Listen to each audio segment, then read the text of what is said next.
রমজান ভাই, আপনার কফিল তো মাশাআল্লাহ।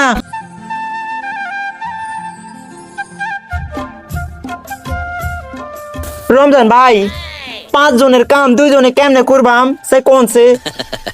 আহারে মোকলেস মিয়া, শুক্রে শুক্রে 2 দিন হয় নাই ফবার জীবনে আইছ। 2টা দিন যোগ হেয়ার ফর টের পাইবা ফবার জীবন কারে কয়। আরে রমজান ভাই, এটা কোনো কথা কইলেন? এত কষ্টের কাজ কেউ করে? চলেন একটু ঠান্ডা পানি খাইয়ে আসি কফিল থেকে, আর কয়টা খানাও খাইয়ে আসি। শেষে কিছুক্ষণ গল্প গুজব করে আসি, কফিল অনেক খুশি হবে। হাই আল্লাহ মোকলেস, তুই এটা কি কইলি ভাই? এটা কি বাংলাদেশ পাইছস নি? এটা তো ফবার জীবন, ফানি সস তার সাথে খানা, তাও আবার কফিলের সাথে কিছুক্ষণ গল্প করবি।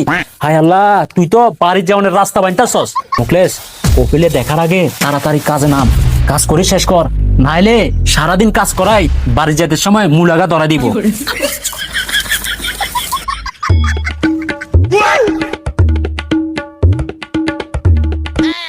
এই মুখলেস, এই দেখ দেখ, ওই আমাদের কফিল বার হইতেছে।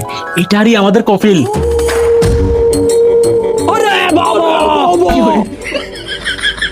রমজান ভাই, আপনার কফিল তো মাশাআল্লাহ অনেক বড় দেখা যাচ্ছে। তার মনটাও নিশ্চয় অনেক বড় হইব। যাই একটু ঠান্ডা পানি নিয়ে আসি। আরে বোকারে, কোন বোকারে লই হইলাম রে। কফিল সাহেব, আপনি ভালো আইছুন?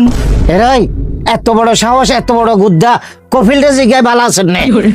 তোর কামের কি খবর, এই কথা ক। মালিক, আপনার কাম না একদম পকা চলতেছে। আচ্ছা। এখন না মালিক, আমার একটু ঠান্ডা পানি দিবেন, খুব পানির পিপাসা পাইছে। কামের নাই খবর, আবার হানি তোর না? এই আসার সময় পানি নিয়ে আসতে চাচ্ছিলি না, এখন আমার কামের সময় নষ্ট করা হলে একটা লাড়ি দিয়ে গুতাই দাঁত হাতুলে এলাম। যা বেটা কামে যা। ঠিক আছে মালিক। ইয়ো মুখলেস মিয়া, ঠান্ডা পানি কেমন লাগলো? দেখছেন আমার লোকে কেমনে ব্যবহার করছে? এখানের মানুষগুলার কোনো দয়া মায়া নাই। আমি না এখানে আর থাকবো না, আমি আমার দেশে চলে যাবো। মুখলেস, এত সহজ সরল হইলে হইব না ভাই। এই প্রবাস জীবনটাই এমন, এখানে কারো প্রতি কেউ কোনো দয়া মায়া নাই ভাই।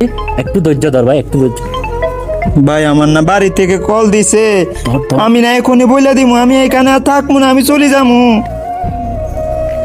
আসসালামু আলাইকুম। ওয়ালাইকুম আসসালাম। ও দাদি নাকি? ও নাতি, সুখবর আছে তো? তোর উত্তর তো দাঁত উড়ে গেছে। অঙ্গা ভাই আলামে গুনে দিচ্ছে দাঁতের হিডা খাবে লাই। অঙ্গা দাঁতের হিডা ন খাবে